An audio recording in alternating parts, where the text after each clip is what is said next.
Ƙasar Jamhuriyar Musulunci ta Iran ta ƙaryata kalaman Trump na cewa suna tattaunawa, inda ƙasar Iran ta ce a halin yanzu ba sa cikin wata tattaunawa da ƙasar Amurka. Haka zalika za ku ji cewa Donald Trump shugaban ƙasar Amurka ya ce zai ɗauki ƙwaƙƙwaran matakin soja a kan ƙasar Iran idan aka gaza cimma yarjejeniya. Haka zalika ɗaya kalaman na Trump kuma ya ce za su biya diyya da kuɗaɗen Iran da yake hannunsu. Shin ya abin yake? Masu saurare ku gyara zama ku biyo mu cikin wannan rahoto domin jin abin da ke wakana. Bari mu fara da rahoton da ke bayyana cewa ƙasar Iran ta musanta wancan batu na Trump da ke cewa suna tattaunawa da ƙasar Iran, kuma tattaunawa mai kyau, inda ƙasar Iran ta ce a halin yanzu ba sa cikin wata tattaunawa tsakaninsu da ƙasar nan ta Amurka. Iran ta ce a halin yanzu ba ta cikin wata tattaunawa da Amurka, inda kakakin ma'aikatar harkokin wajen ƙasar Ismail Baqai ya bayyana cewa babu wata ganawa ko tattaunawa da ke gudana tsakanin ɓangarorin biyu a wannan lokaci. Da yake magana a taron manema labarai na ranar Litinin ta jiya, Baqai ya ce rahotannin da ke cewa Iran ta nemi a zauna teburin sulhu da Amurka ba komai bane illa ƙoƙarin ƙirƙirar labarin ƙarya. A yanzu babu wata tattaunawa da muke yi da Amurka, in ji shi. Ya ƙara da cewa a daidai lokacin da Amurka ke ci gaba da abin da ya kira tsangwama da kai wa Iran hare-hare, hankalin ƙasarsa ya karkata ne wajen kare kanta, sai dai ya ce akwai yiwuwar masu shiga tsakani su isar da saƙonni daga Amurka kan halin da ake ciki a yankin. Wannan shine abin da ƙasar nan ta Jamhuriyar Musulunci ta faɗa akan wannan batu.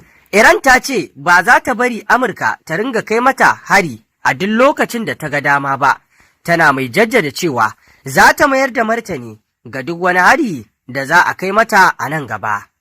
Kakakin ma'aikatar harkokin wajen Iran Ismail Baqai ne ya bayyana haka a wani taron manema labarai, inda ya ce ƙasarsa ba za ta amince Amurka ta ƙayyade lokacin yaƙi ko zaman lafiya ba. Ya kuma ce a halin yanzu da ake ciki, ba zai iya zama abin da za a kira tsagaita wuta ba. Baqai ya ƙara da cewa an samu ɗan sauƙin tashin hankali a cikin 'yan kwanakin nan saboda dabarun rundunonin sojin Iran. Ya yi gargaɗin cewa duk wani sabon mataki da Amurka ta ɗauka kan Iran zai gamu da martani mai ƙarfi daga Tehran. Bi ma'ana duk wani abu da ƙasar nan ta Amurka za ta ɓullo da shi akan ƙasar Iran, to ƙasar Iran a shirye take wajen ɗaukar mataki daidai da abubuwan da ita Amurka ta ɗauka. To idan kuwa muka je rahoton gaba, Donald Trump ya ce zai ɗauki tsatsauran matakin soji kan ƙasar Iran idan har aka gaza cimma matsaya. Shugaban Amurka Donald Trump ya ce ƙasarsa na gudanar da tattaunawa mai zurfi sosai da Iran, amma zai bayar da umarnin ɗaukar matakin soji mai tsauri idan aka gaza cimma matsaya. To kun ji fa, wai ana gudanar da tattaunawa, alhalin kakakin ƙasar Iran ya bayyana cewa babu wata tattaunawa da suke ciki da ƙasar nan ta Amurka. Duk bayanin da Amurka za ta fitar akan tattaunawa na ƙarya ne. A wata hira da ya yi da kafar Axios, Trump ya ce ya bayar da umarnin dakatar da hare-haren da Amurka ke kai wa Iran ne bisa buƙatar ƙasashen da ke shiga tsakani domin a ba da damar ci gaba da tattaunawar. Muna cikin tattaunawa da Iran, tattaunawa mai daɗi. Idan tattaunawar ba ta yi nasara ba, za mu koma ci gaba da ayyukan soji masu tsanani, in ji Trump. Da aka tambaye shi tsawon lokaci da yake ganin zai iya ci gaba da tattaunawar diflomasiyya, Trump ya ce lokacin ba zai yi tsawo ba. Shugaban na Amurka Donald Trump ya kuma yi magana kan ziyarar da Firaministan Isra'ila Benjamin Netanyahu zai kai Washington, inda ya ce zai tattauna da shi kan batun yaƙi da Iran.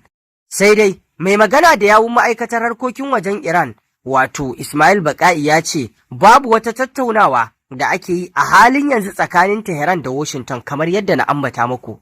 Ya ce Iran ba za ta bari Amurka ta ƙayyade lokacin da za ta zaɓa yanzu a yi zaman lafiya ko kuma an jima a yi tashin hankali ba. Iran ta ce ba za ta amince Amurka ta mai mata da yanayi kamar haka ba. Haka zalika ɗaya rahoton Trump kuma ya bayyana cewa za mu biya diyya daga kuɗaɗen Iran da ke hannunmu. To shin kamar yaya za su biya diyya a maimakon Amurka ta amfani da kuɗinta wajen biyan diya sai ta ɗauki kuɗin Iran kenan ta biya diya? Ya abin yake, ku biyo mu domin jin meye manufar Trump akan wannan.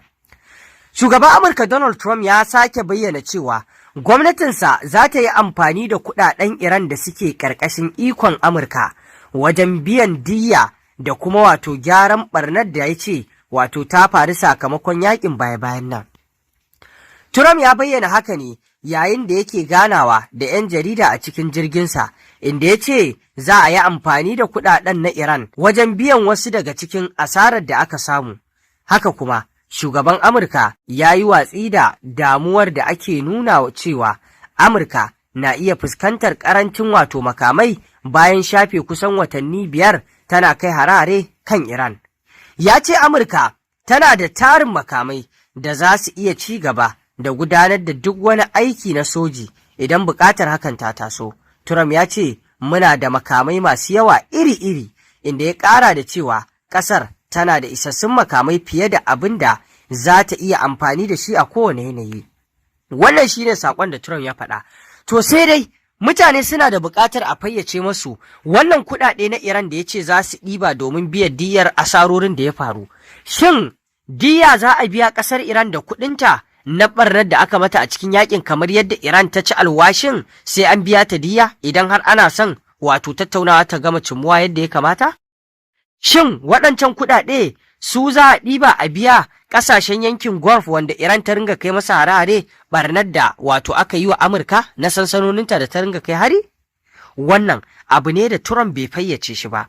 Sai dai a yanzu wala Allah za a iya fuskantar abin da cewa diyyar da Iran ta ce sai an biya ta. Wannan kuɗi Trump mai bi watakila kenan. Kuɗin yana nufin za a ɗebe su ne. Kuɗin na Amurka, kuɗin na Iran da ke hannun Amurka ƙarƙashin ikon Amurka za a ɗebe su a biya Iran diya ne. To kaga kenan fa kamar an tarfi tsari an wanke kashi ne kamar yadda Bahaushe ke cewa. Ta yaya za a biya ka diyar ɓarnar da aka maka kuma a ɗebi kuɗaɗenka a biya ka wannan asarar diyar? Me aka yi kenan? Dama kuɗinka ne kuma sai aka ce za a ɗebe su a biya ka diya. To wannan me kenan? Kaga kenan abu ne wanda za a iya kiransa da cewa duka yana cikin irin abubuwan da Iran ake bullo mata da su wanda ba za ta aminta da su ba. Domin ana bullo da Iran abubuwa waɗanda suke na rashin gaskiya, waɗanda suke na wato yaudara, shi ya sanya Iran ba ta aminta da dukan wasu abubuwa da aka zo mata da su. Kamar yadda abubuwa da dama da ake zuwa wa da Iran shi tana ganin son rai ne kawai ake yi domin a dankwafar da ita, kuma Iran ba za ta ƙara jira ta ba da damar a dankwafe ta wata fuska ba. To masu saurari, ƙarshen rahotannin labaran kenan kan waɗannan abubuwa da suke faruwa tsakanin ƙasar Iran da ƙasar Amurka. Shin me za ku ce, kuna ganin wannan matakai da Iran ke ɗauka daidai ne ko kuma a'a? Ku dangwala mana alamar subscribe sannan ku danna ƙararrawa domin samun rahotannin labaranmu a kodayaushe. Mun gode.